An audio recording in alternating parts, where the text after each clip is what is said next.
siang dan salam sehat tentunya. Saudara Ahmad Fauzi akan mempertahankan disertasinya yang berjudul Pengembangan Model Pembelajaran Mata Kuliah Pengantar Teknologi Informasi berbasis Self-Regulated Learning untuk kelas karyawan. Dengan ini saya nyatakan sidang secara resmi dibuka.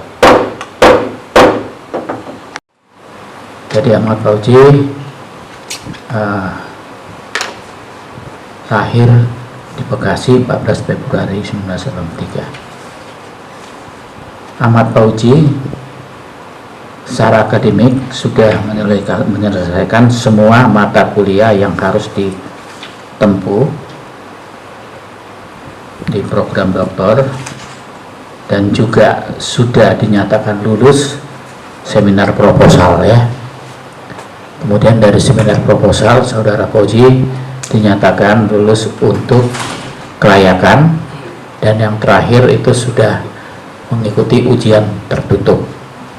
Jadi secara akademik mulai dari menyelesaikan seluruh mata kuliah, kemudian seminar proposal, seminar kelayakan, dan ujian tertutup. Maka dengan itu saudara Ahmad Fauzi layak dinyatakan untuk memasuki tahap sekarang, yaitu ujian terbuka. Latar belakang dari penelitian saya disebabkan oleh di Cikarang adalah kota industri terbesar di Asia Tenggara. Kebutuhan SDM industrinya meningkat, menyebabkan urbanisasi penduduk daerah ke kota, mengakibatkan setelah mereka berpenghasilan, mereka melanjutkan ke perguruan tinggi, menjadikan adanya kelas karyawan, sehingga kelas karyawan itu ada di perguruan tinggi negeri, perguruan tinggi swasta, dan juga sebagai statusnya sebagai pegawai. Waktu belajarnya di luar jam kerja, serta paketnya kadang lebih mahal. Yaitu untuk mengembangkan, menghasilkan kelayakan, menghasilkan efektivitas pada model pembelajaran mata kuliah pengantar teknologi informasi berbasis self-regulated learning untuk kelas karyawan. Lalu juga mengidentifikasi analisis dari karakteristik peserta didik dan lingkungan, yaitu kelas karyawan. Mereka ini mahasiswa yang kategorinya pembelajar dewasa, memiliki mandiri finansial, namun memiliki keterbatasan waktu yang ekstrim. Lalu pada saat merumuskan tujuan instruksional khusus, sudah menghasilkan target kognitif yaitu C2 dengan C3. Lalu mengembangkan instrumen penilaian dengan berbasis yang akomodasi yang fleksibel. Seorang pendidik menetapkan baseline behaviornya serta mengumpulkan instrumen-instrumen. Langkah 1 dan 2 ini dilakukan sebelum masa pembelajaran, di mana dosen mempersiapkan segala sesuatunya. Lalu di tahap ketiga ini, pada pertemuan pertama, dosen menyampaikan kepada peserta didik kelas karyawan bahwa penggunaan ekosistem pembelajarannya menggunakan digital, yaitu adanya e-book, adanya Google Sheet, dan terintegrasi juga dengan LMS. Lalu pada prosesnya, tahap partisipasi mahasiswa menggunakan LMS di kampus, menggunakan Google Sheet untuk pembelajaran, membaca e-book, dan juga menjalankan quizzes untuk menilai mereka. Lalu ketika sudah prosesnya berlangsung, nanti di akhir adalah tahap tindak lanjut, di mana dosen dapat memberikan siklus umpan balik, melihat dari proses kinerja secara SLL dari peserta didik kelas karyawan. Itu untuk strateginya. Lalu di bagian mengembangkan dan memilih bahan ajar, peneliti mengembangkan ada e-booknya, ada LMS di kampus yang terintegrasi juga dengan Google Sheet. Lalu pada saat field trial mencoba pada kelas karyawan dengan 20 mahasiswa, pada saat pretest mendapatkan hasil rata-rata 34, dan dicoba lagi dengan metode SRL yang peneliti buat, dihasilkan nilai yang lebih baik yaitu 77,5, sehingga pertambahannya 42,05 poin, peningkatan skor rata-rata mahasiswa secara absolut. Lalu untuk efektivitas, UJT-nya dapat 0,001, lalu T hitungnya mendapatkan 26,363, Lalu untuk NGN-nya 0,669. Klasifikasi efektivitas ini cukup tinggi berdasarkan indeks HEC.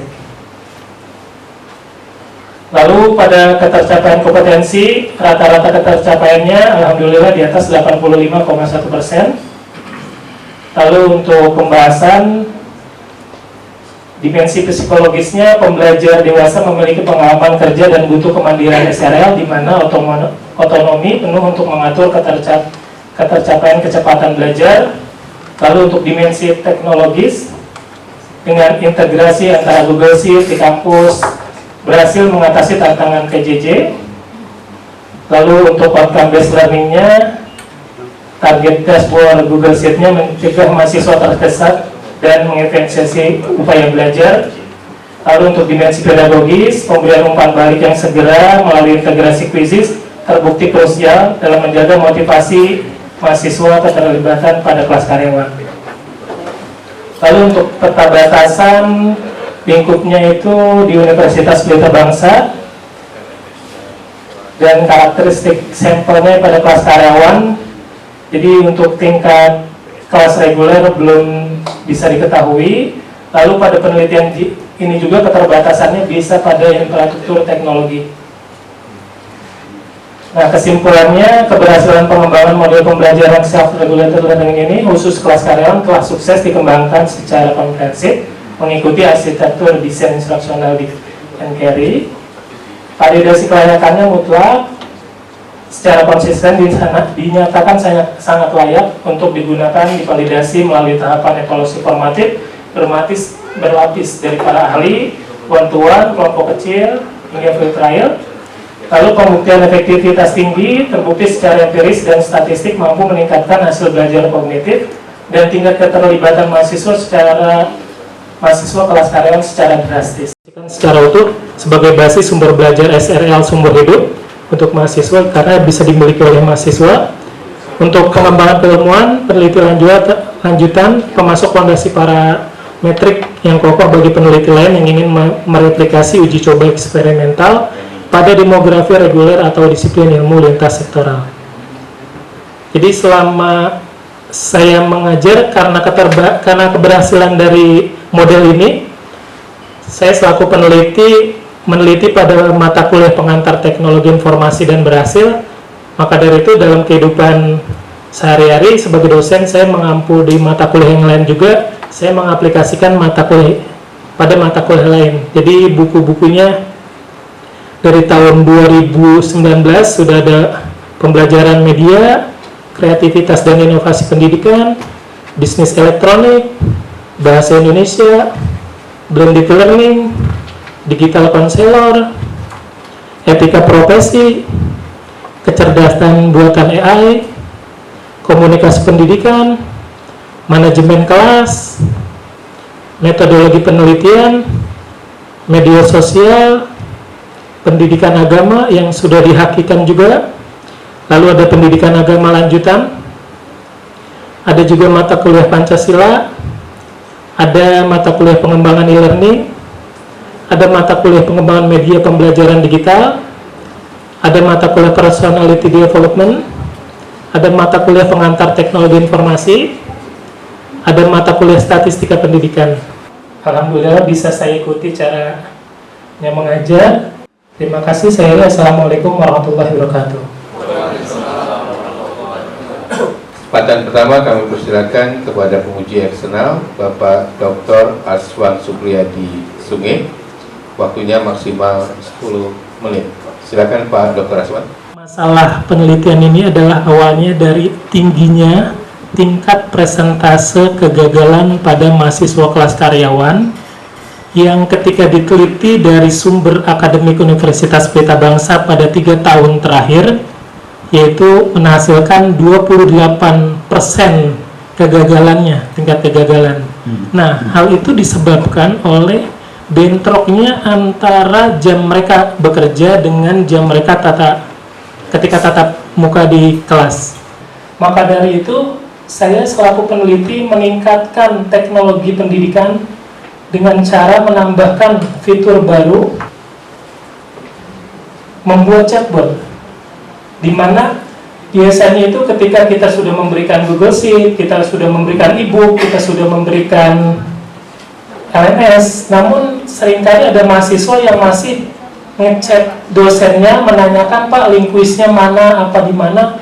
Maka dari itu saya selaku peneliti mencoba untuk mengembangkan lagi di luar disertasi saya untuk kedepannya. Saya membuat chatbot di mana mahasiswa bisa konsultasi. Ini sudah terintegrasi dengan Google Sheet, di mana Google Sheet ini dibutuhkan nanti untuk data dari dosen.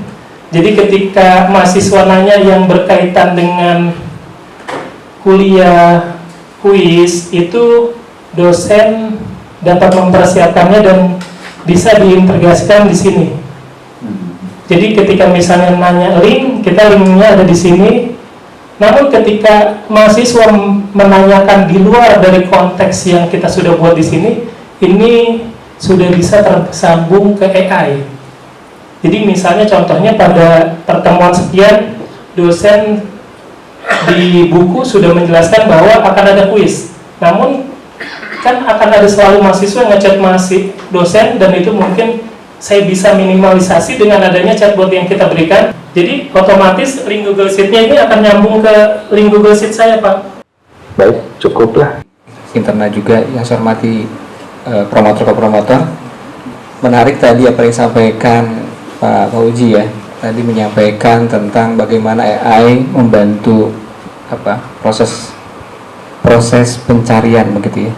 Jadi langkah awal dari peneliti itu sudah tersambung dengan akun Google, di mana akun Google ini adalah bisa diakses secara gratis. Ketika gratis, maka pendidik itu dapat membuatnya dengan mudah dan tanpa bayar, sehingga dalam pemrosesannya pendidik tidak perlu keluar untuk biaya hosting. Untuk akun Google yang Gmail yang biasa bisa, Pak? Iya, itu harus hati-hati. Kalau berbicara ini tidak bisa begitu ya. Akun Google yang biasa itu sangat rentan, gitu kan ya. Oke, kan begini. Kalau kita berbicara learning analytics, dengan si mahasiswa mengklik begitu kan, kemudian ada sekarang namanya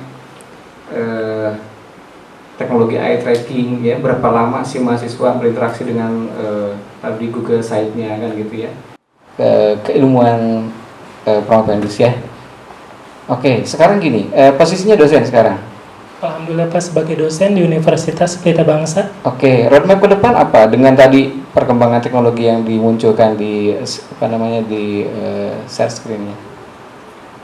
Roadmap ke depan saya ingin mengembangkan pada kelas reguler juga.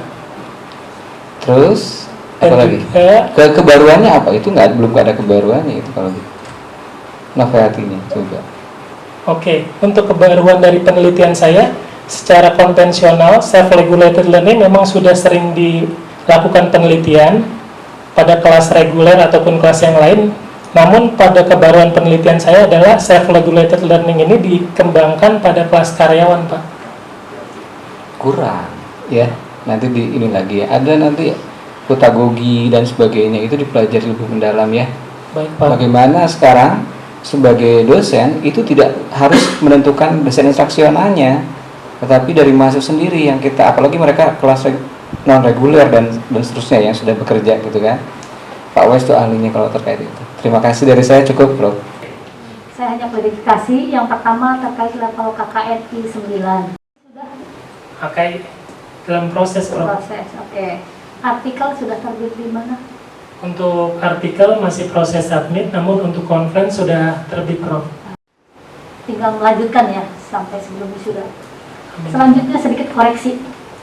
Di abstrak saya tanya aja ke Pak Fauzi, kan sebentar lagi dokter nih. Dalam EYD kata tinjauan dengan kelayakan sama tidak? Tinjauan dan kelayakan berbeda, Prof. Beda. Ya. Nanti lihat ke abstrak ya. Berarti kata tinjauan itu harus diganti. Baik, Prof. Izin menjawab terkait langkah ke depan. Saya selaku dosen dari pendidikan, di mana tempat saya bekerja di Universitas Pelita Bangsa itu ada juga fakultas teknik, ada juga fakultas PGSD. Saya melakukan kolaborasi dengan teman-teman dosen dari dosen dengan mata kuliah murni yaitu ST, MT, dan saya MPD, kami berkolaborasi terkait dengan bagaimana membangun buku yang baik.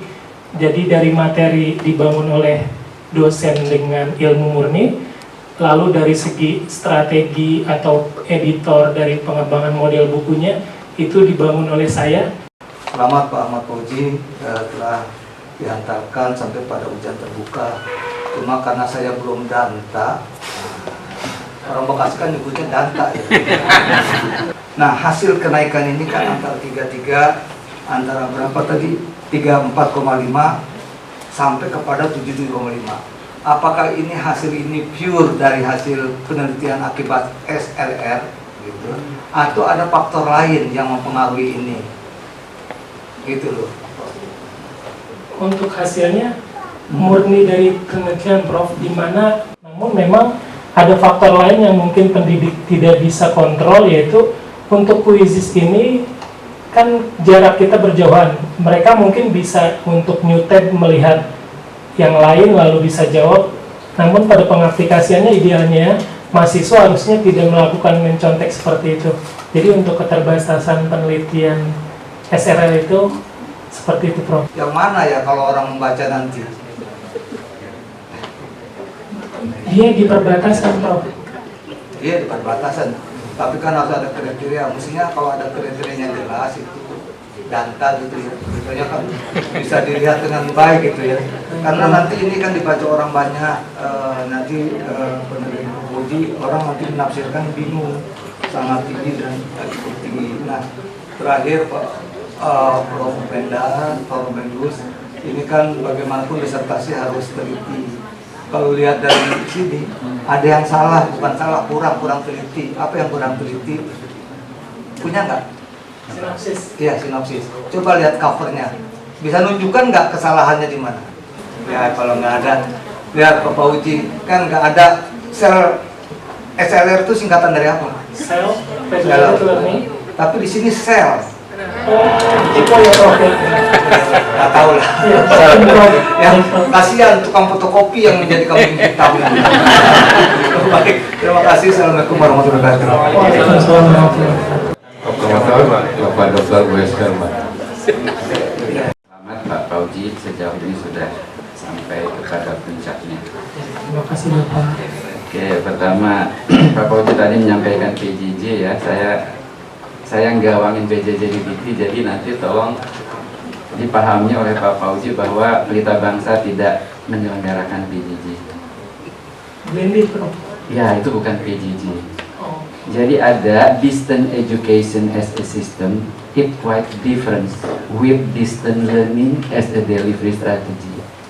Oke, blended learning itu belajar jarak jauh, itu distant learning as a delivery strategy, bukan distant education. Nah, ini saya ingin kita memperjuangkan ini karena beda pendidikan jarak jauh sebagai sistem ya toh, dengan pembelajaran jarak jauh sebagai delivery strategi, itu e-learning namanya.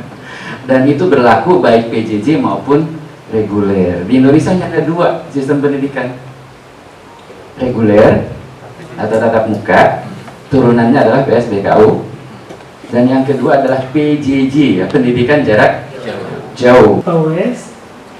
Jadi dalam pengaplikasian sistematika pembelajaran kita nanti PAUS, silakan buka LMS dan buka Google Sheets serta e-book menjadi bahan media pembelajaran kita.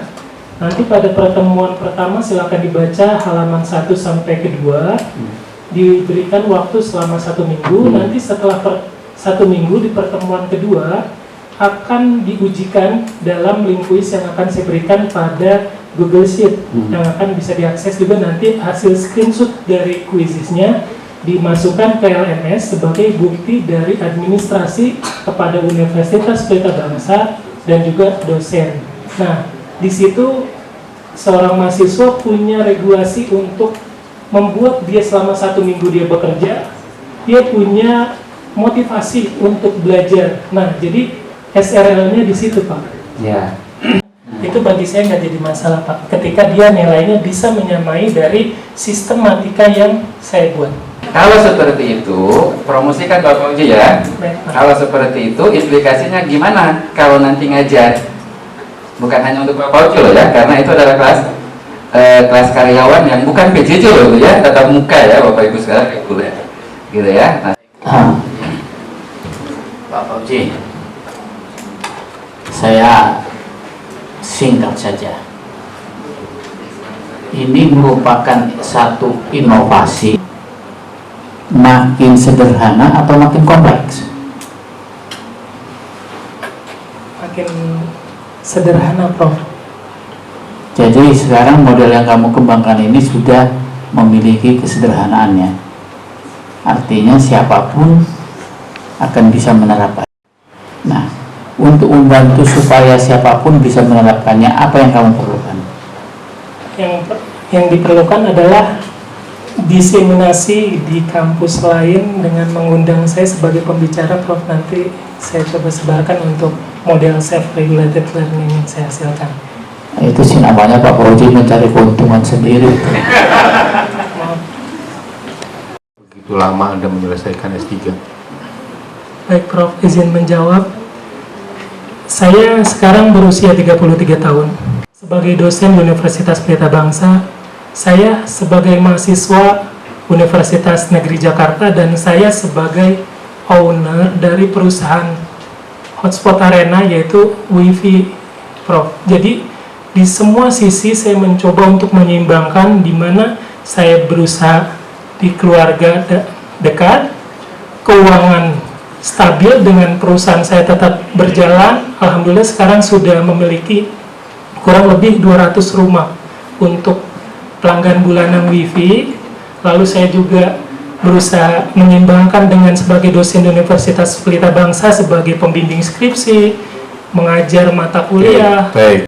Betul-betul sebagai kawasan industri terbesar di Asia Tenggara, Prof. Maka di sekitarnya salah satunya Universitas Pelita Bangsa mengalami permasalahan ketika karyawan tidak bisa hadir, maka dosen pun tidak bisa nekan karena pemasukan terbesar memang kelas karyawan itu mereka untuk keuangan sudah mandiri, cuma memang mereka keterbatasan waktu untuk belajar. Maka saya selaku pendidik atau peneliti mencoba memberikan fasilitas yang adil antara mahasiswa reguler dengan mahasiswa kelas karyawan.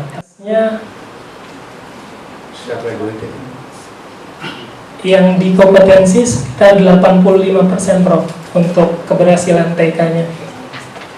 Cukup efektif tidak? Efektif, Prof. Saya pikir kalau mahasiswa karyawan itu yang penting saya bayar aja, tadi semester gitu. Karena di Universitas Pelita Bangsa ini memiliki saingan, Prof. Ada Universitas Sains. Jadi kami selaku dosen di Universitas Pelita Bangsa berusaha meningkatkan kualitas, bahwa Universitas Pelita Bangsa punya dosen yang berbeda yang tidak mengutamakan bayaran, tapi mengutamakan kualitas pelajaran kepada peserta didik kelas karyawan, Prof. Ada dekan seperti itu.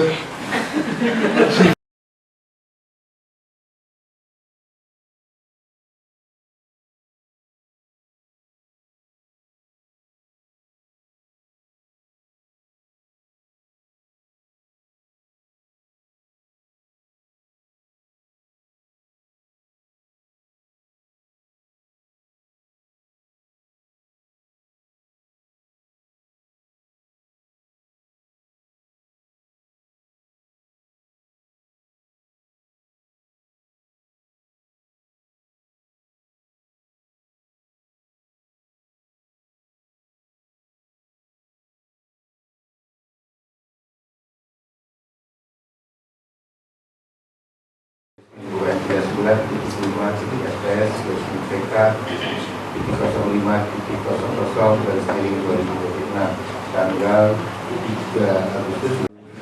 Ahmad Fauzi dinyatakan lulus dalam ujian yang diselenggarakan pada tanggal 3 Agustus 2026 dengan yudisium sangat memuaskan. Dalam penetapan ini maka akan ditinjau kembali sesuai aturan yang berlaku. Ketua Profesor Dr. Deku Mulana, Sekretaris Profesor Dr. Robinson Simolan. Selamat untuk Dr. Ahmad. Tanggung jawab baru sebagai seorang doktor dalam bidang teknologi pendidikan. Selamat Pak Fauzi, mohon dijaga amanah ini sebagai bagian dari marwahnya alumni Universitas Negeri Jakarta. Siap ya? Siap. Oke, terima kasih. Dr. Ahmad Fauzi. Berikutnya kami persilakan dengan hormat kepada Rektor Universitas Pelita Bangsa, Bapak Hamzah Muhammad Mardi Putra, DBA, untuk menyampaikan ucapan selamat. UNJ yang saya hormati, laku Direktur Sekolah Pasca Sarjana UNJ, Prof. Dr. Didi Purwana, Inggris, ini, dan juga selaku promotor dan Prodi S3 Teknik Pendidikan UNJ, Prof. Dr. Robinson Situmorang, sebagai kopromotor Dr. Wes Anis Airuman yang sudah membimbing Pak Ahmad Fauzi, sebagai penguji Prof. Dr. Muhammad Sukarjo, sebagai penguji Prof. Dr. Ertin Solihatin, sebagai penguji Dr. Cecep Kustandi, dan juga penguji eksternal Bapak Dr. Aswan Sungai. Asal dalam hal ini Universitas Pelita Bangsa, dengan harapan yang bersangkutan dapat memberikan kontribusi lebih terhadap peningkatan kualitas SDM di Universitas Pelita Bangsa. Para Bapak Ibu dosen, Bapak Ibu kepala sekolah, Bapak Ibu guru, sahabat dan keluarga, pendidikan hingga jenjang doktor dan menyelesaikan studi S3. Tidak pernah jatuh, melainkan tentang keberanian untuk bangkit setiap kali keadaan menguji ketabahan. Dan semangat bukan lanyala yang selalu besar, melainkan cahaya kecil yang dijaga agar tidak padam. Hayat dan ilmu adalah warisan yang terbaik yang dapat orang tua tinggalkan kepada anak-anaknya. Dalam setiap halaman disertasi yang saya tulis, sesungguhnya terdapat jejak banyak tangan yang membantu dan banyak hati yang mendoakan. Jika hari ini saya sampai di titik ini, saya menyadari sepenuhnya bahwa keberhasilan ini bukanlah hasil dari perjalanan seorang diri. Di balik langkah saya ada doa-doa panjang yang tak pernah putus dari keluarga tercinta, ada kasih sayang yang menjadi tempat pulang ketika dunia akademik terasa begitu melelahkan. Ada kesabaran yang menguatkan ketika saya hampir menyerah, ada keikhlasan yang terus menopang saya tanpa pernah meminta balasan. Dengan penuh rasa hormat dan ketulusan saya menyampaikan terima kasih yang tak terhingga kepada Rektor Universitas Negeri Jakarta, Direktur Pasca Sarjana Universitas Negeri Jakarta, kepada Korprodi S3 Teknologi Pendidikan, kepada promotor, kopromotor, para penguji, serta seluruh dosen yang telah menjadi bagian penting dalam perjalanan akademik saya. Terima kasih atas kepemimpinan, bimbingan, ilmu, keteladanan, dan dukungan yang telah diberikan selama proses studi ini. Setiap nasihat, arahan, dan kesempatan belajar yang akan saya terima membentuk saya, tidak hanya pada kapasitas akademik saya, tetapi juga cara pandang saya terhadap ilmu pengetahuan.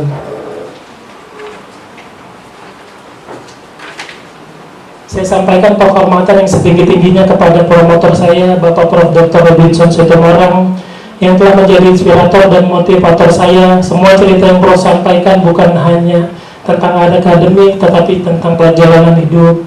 Terima kasih sudah memberikan kesempatan saya untuk menyelesaikan studi doktoral. Semoga Bapak bahagia dan sehat selalu. Untuk kopromotor saya, Bapak Dr. Wes Anis Airuman MPD, saya ingin mengucapkan terima kasih yang sebesar-besarnya atas kesabaran dan waktu yang Bapak berikan selama menjadi dosen pembimbing saya. Walaupun Dewan Penguji, Prof. Karjo, Prof. Etin, Pak Dr. Cece, Pak Dr. Aswan, terima kasih untuk ilmu, arahan, motivasi, dan keteladanan yang Bapak Ibu sampaikan.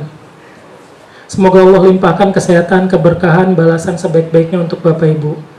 Saya ingin mengucapkan terima kasih tak terhingga atas berkenannya Bapak Ibu untuk menjadi validator expert judgment pada penelitian saya, yaitu Prof. Beni, almarhum Pak Dr. Rusmono, Ibu Marsofiati, Pak Facan, Pak Haji Dendi, Bu Vina, atas catatan, revisi, dan arahan dari Bapak Ibu yang sangat mencerahkan dan membantu disertasi saya.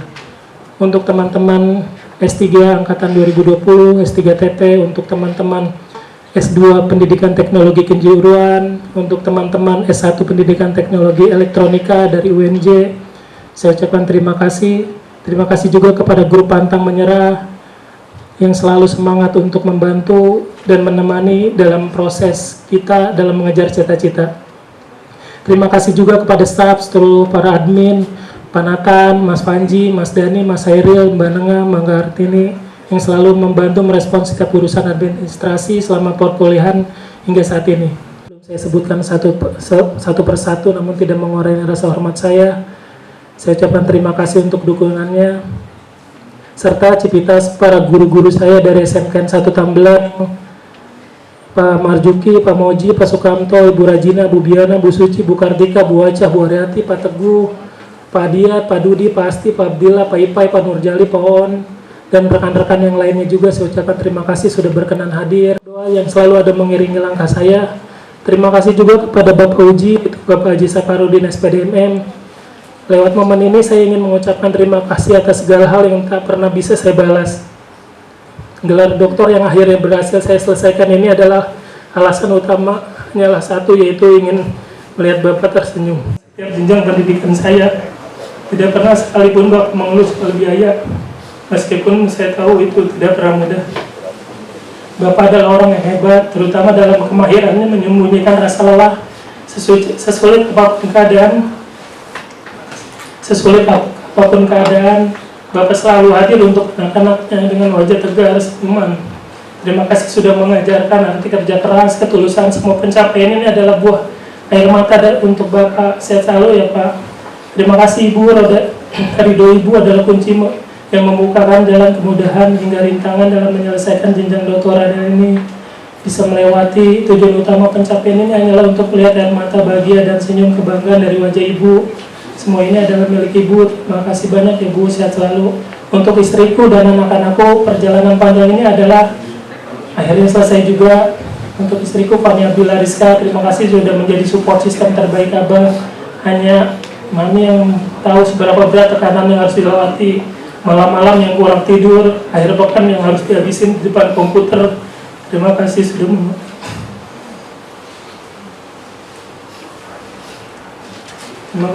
menguatkan.